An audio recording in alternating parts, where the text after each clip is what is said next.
ಓಂ ಶ್ರೀ ಗುರು ಬಸವಲಿಂಗಾಯ ನಮಃ.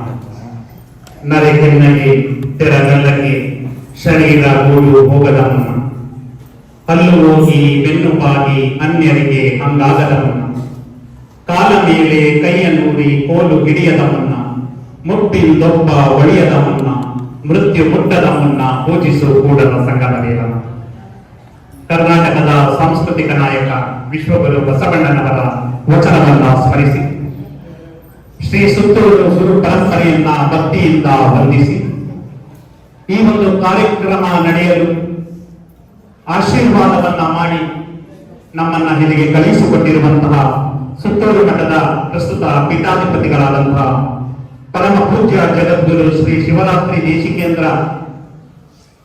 ಮಹಾಸ್ವಾಮಿಗಳವರಿಗೆ ಭಕ್ತಿಪೂರ್ವಕ ಶರಣಾರ್ಥಿಗಳನ್ನ ಸಮರ್ಪಿಸಿ ಈ ದಿನ ಶ್ರೀಮತಿ ದೇವೇಂದ್ರಮ್ಮ ಮತ್ತು ಶ್ರೀ ಬಸವರಾಜಪ್ಪ ದೇಶಮುಖ್ ಹಾಗೂ ಶ್ರೀಮತಿ ಕಲ್ಯಾಣಿ ನಟರಾಜು ಅವರ ದತ್ತಿ ಅಂಗವಾಗಿ ನಮ್ಮ JSS ಆಂಗ್ಲ ಮಾಧ್ಯಮ ಶಾಲೆ ಹುಲ್ಲಹಳ್ಳಿಯಲ್ಲಿ ಶಾಲೆಗಳೆಡೆಗೆ ವಚನಗಳ ನಡಿಗೆ ಎಂಬ 119ನೇ ಕಾರ್ಯಕ್ರಮ ಇಂದು ನಡೀತಾ ಇದೆ.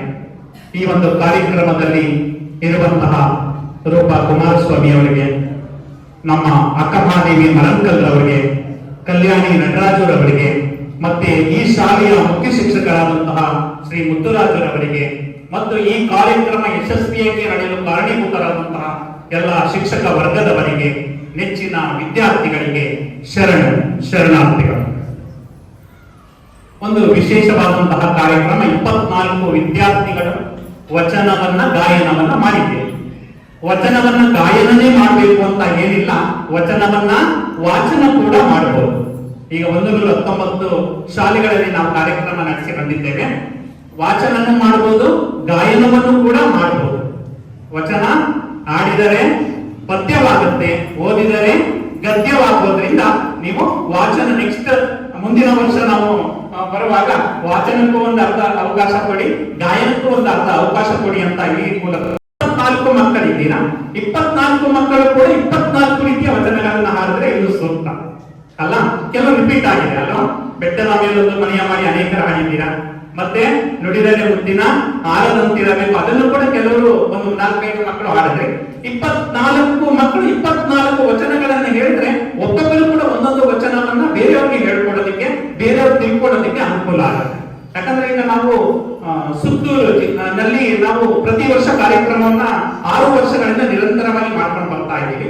ಈ ವರ್ಷ ಮೇಘಾಲಯದ ಮಕ್ಕಳು ಮತ್ತು ಮಣಿಪುರದ ಮಕ್ಕಳು ವಚನ ಗಾಯನವನ್ನ ಮಾಡಿದ್ರು. ಎಲ್ಲರೂ ಕೂಡ ಬೇರೆ ಬೇರೆ ವಚನಗಳು. ನೀವು ಅಷ್ಟೇ ಇನ್ನು ಮುಂದೆ ಇದು ಪ್ರಥಮ ಆಗಿರೋದ್ರಿಂದ ತೊಂದರೆ ಇಲ್ಲ. ಮುಂದಿನ ವರ್ಷ ನಾವು ಬರುವಾಗ 24 ಮಕ್ಕಳು ವಚನ ಹೇಳ್ತೀನಿ ಅಂದ್ರೆ 24 ಮಕ್ಕಳು ಕೂಡ ಬೇರೆ ಬೇರೆ ವಚನಗಳನ್ನ ಹೇಳಿ. ಯಾಕಂದ್ರೆ ಕೇವಲ ವಚನಗಳು ಕಡಿಮೆ ಇಲ್ಲ. ಎಷ್ಟು ವಚನಗಳು ಸಿಕ್ಕಿದೆ ಅಂದ್ರೆ 24,000 ವಚನಗಳಿವೆ. 24,000 ವಚನಗಳಿರೋದ್ರಿಂದ ಆಯ್ಕೆ ಮಾಡೋದಕ್ಕೆ ನಮಗೆ ತೊಂದರೆ ಆಗೋದಿಲ್ಲ ಅಲ್ವಾ. ಏಕೆ ಆಯ್ಕೆ ಮಾಡ್ಕೊಳ್ಳೋದು ಅಂದ್ರೆ ಮೊಬೈಲ್ ಪ್ರತಿಯೊಬ್ಬರ ಹತ್ರನೂ ಇದೆ ಅಲ್ಲ.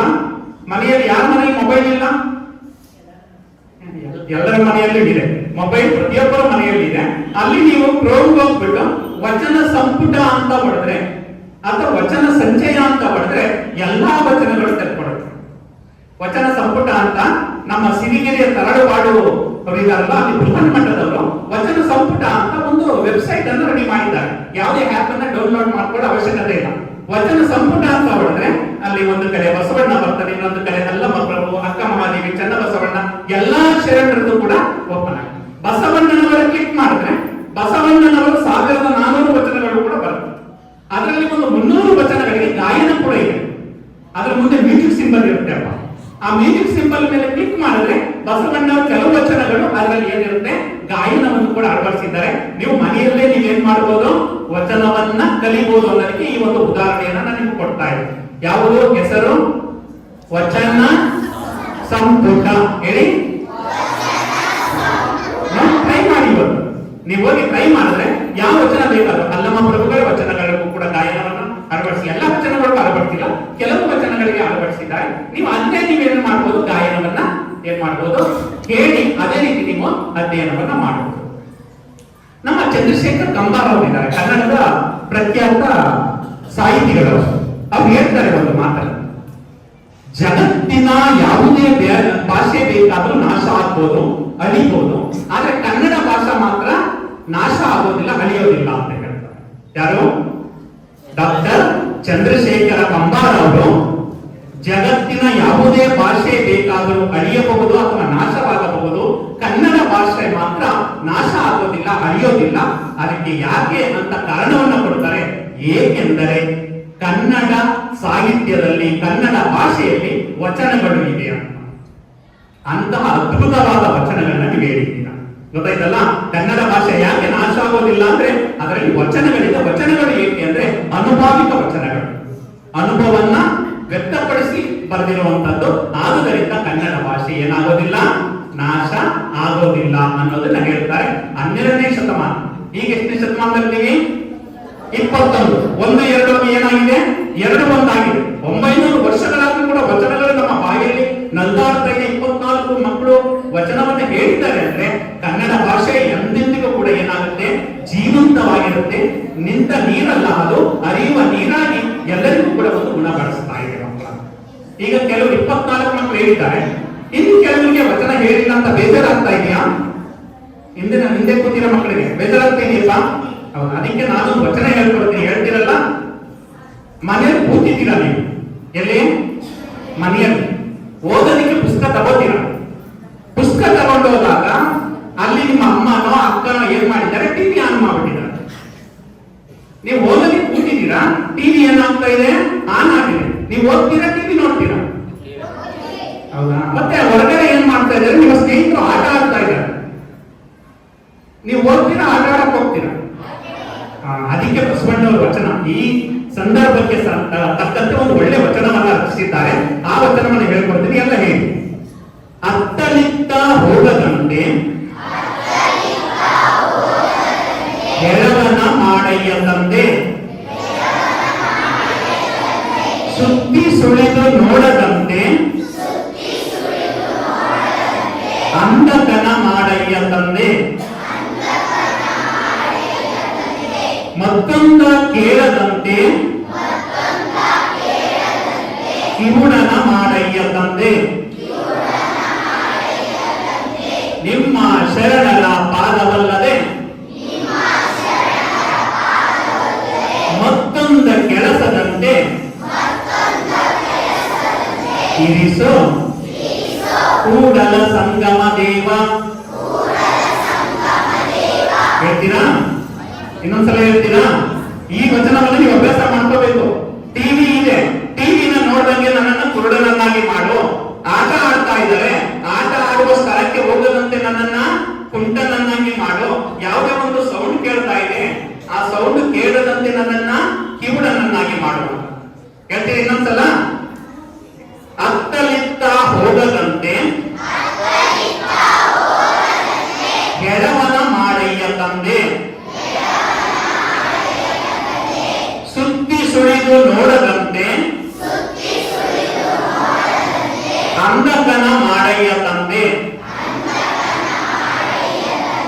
ಮತ್ತೊಂದ ಕೇಳದಂತೆ ಕಿವುಡನ ಮಾಡಯ್ಯ ತಂದೆ, ನಿಮ್ಮ ಶರಣರ ಪಾದವಲ್ಲದೆ ಮತ್ತೊಂದು ವಿಷಯ ಕೆಲಸದಂತೆ ಇರಿಸು ಕೂಡಲ ಸಂಗಮ ದೇವ. ಅಭ್ಯಾಸ ಮಾಡ್ತೀರಲ್ಲ, ಎಲ್ಲರೂ ಹೇಳ್ದಂಗ. ಇನ್ನೊಂದು ವಚನ ಓದಕ್ ಹೋಗ್ತಾ ಇದ್ದೀರಾ, ತಲೆಗೆ ಬರ್ತಾ ಇಲ್ಲ. ಸರ್ ಗಣಿತ ಪಾಠ ಮಾಡ್ಬಿಟ್ಟಿದ್ದಾರೆ, ಗಣಿತ ಫಾರ್ಮುಲಾ ಹೇಳ್ಕೊಟ್ಟಿದ್ದಾರೆ, ಏನ್ ಮಾಡ್ತಾ ಇದೆ, ಬರ್ತಾ ಇಲ್ಲ. ಅಭ್ಯಾಸ ಮಾಡ್ತಾ ಇದ್ದೀರಿ, ಆಗ್ತಾ ಇಲ್ಲ. ಯಾವ್ದೋ ಒಂದು ಸಮಾಜ ಪಾಠ ಮಾಡಿದ್ದಾರೆ ಅಲ್ವಾ, ಅದನ್ನು ಕೂಡ ಓದ್ತಾ ಇದ್ರೆ ಅದು ಎಲ್ಲಿ ಹೋಗ್ತಾ ಇಲ್ಲ, ತಲೆಗೆ ಹೋಗ್ತಾ ಇಲ್ಲ. ಅಥವಾ ಇಂಗ್ಲಿಷ್ ಪಾಠ ಮಾಡಿದ್ರೆ ಅದು ಕೂಡ ತಲೆಗೆ ಹೋಗ್ತಾ ಇಲ್ಲ. ಆ ಸಂದರ್ಭದಲ್ಲಿ ಒಂದು ವಚನ ಗೊತ್ತಾಯ್ತಾ? ಆ ವಚನವನ್ನ ಎಲ್ಲ ಅಭ್ಯಾಸ ಮಾಡ್ತಾ ಮಾಡ್ತಾ ಈ ವಚನವನ್ನು ನೆನಪಿಸ್ಕೊಳ್ಳಿ, ಆಗ ನಿಮ್ಗೆ ಕರಗತ ಆಗುತ್ತೆ. ನೀ ನೊಲಿದಡೆ ಹೊರಡು ಕೊನರುವುದಯ್ಯ, ನೀ ನೊಲಿದಡೆ ಹೊರಡು ಪಯಣವುದಯ್ಯ, ನೀ ನೊಲಿದರೆ ವಿಷವೆಲ್ಲ ಅಮೃತವು